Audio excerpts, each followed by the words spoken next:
तर महायुतीच्या जागा वाटपाचा निर्णय वरिष्ठ नेते घेतील। अद्याप जागा वाटपाचा कोणताही निर्णय झाला नाही असं भाजपचे मंत्री रवींद्र चव्हाण म्हणाले। त्यांच्याशी आमच्या प्रतिनिधींनी बातचीत केली आहे, आपण पाहूया। भाजपचं अधिवेशन पुण्यात होत आहे आणि आपल्यासोबत सार्वजनिक बांधकाम मंत्री रवींद्र चव्हाण सर आहेत। सर, काय सांगाल, आज पुण्यामध्ये अधिवेशन होत आहे, अमित शाह स्वतः मार्गदर्शन करतील, नेमका आता रोडमॅप कसा ठरणार आहे, काय नेमका? हे जे अधिवेशन आहे हे निवडणुकीच्या पार्श्वभूमीवरती आणि निवडणुकीच्या तोंडावरती होत असल्यामुळे या अधिवेशनाला मार्गदर्शन करण्यासाठी आदरणीय अमितजी येत आहेत।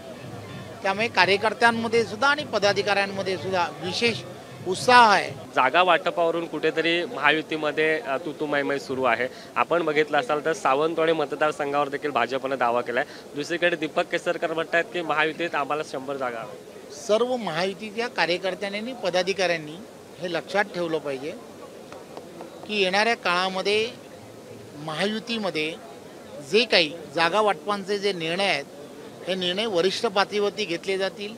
आदरणीय मुख्यमंत्री, आदरणीय उपमुख्यमंत्री देवेंद्रजी, अजितदादा, ही सर्व मंडळी आणि आमच्याबरोबर असणारे सर्व घटक पक्ष हे सर्वजण मिळून हे निर्णय घेणार आहेत।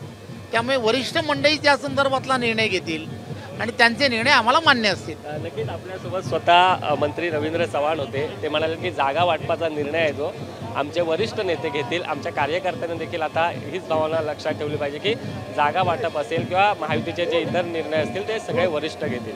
कॅमेरापर्सन अरविंद वारगेसह सुशांत सावंत, एबीपी माझा, पुणे।